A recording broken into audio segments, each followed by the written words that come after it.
In the early days, as I say, I wasn't planned to be on the movie at all, so I joined them on the journey. So luckily I was the same size and shape as Harrison, so everything fitted perfectly. I just put it on, except the boots. I've always had trouble with my feet. I've got big feet and high insteps.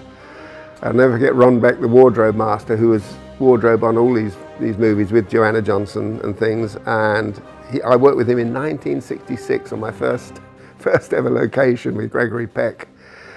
And even in those days, I couldn't get shoes to fit because the actor's size that I was, my feet were bigger than normal for that size.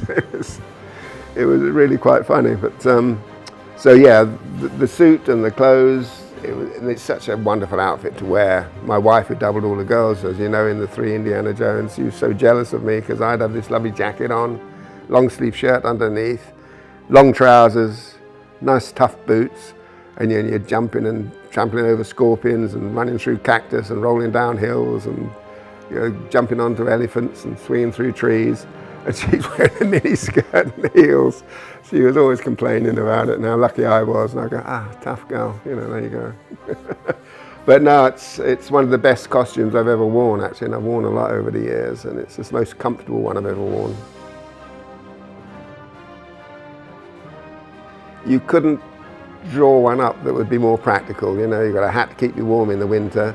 The hat is always a problem. That's the other problem, apart from the boots. Top and tail was difficult. But the overall costume itself, absolutely, I'd have picked it out as the ideal costume because I could wear it around the farm here, and I've got a picture of me asleep in it, and it didn't matter. There's a picture of me laying amongst a load of rifles in Spain, fast asleep with a hat and a jacket on. Normally you'd get a real telling off by the wardrobe master, but they didn't care because you're always covered in dust. It was perfect to wear. But as I said earlier, touched on earlier, the hat was always a problem because in all the action we do, the one thing that could screw it all up is the hat blowing off, and when you had to keep it on, especially with all the horse chases and things. And Harrison's famously got some pictures of him with a staple gun, telling people that's how you keep the hat on. But we didn't. The hats were a size too small for whoever they were wearing them for the chase sequences, and mine was the same hat I wore all the time.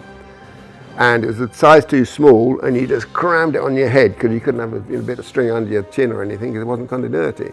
So keeping the hat on was the worst thing without looking as though you're trying to protect it. So you're doing fights and jumps and galloping your horse, and you don't look as though you're putting your hat on all the time. So you have it crammed on your head, and at the end of the day you'd have a groove around your forehead, and with this hat being buried on your head, but there's any way to keep it on. But no, it's a wonderful outfit, wonderful design, so clever.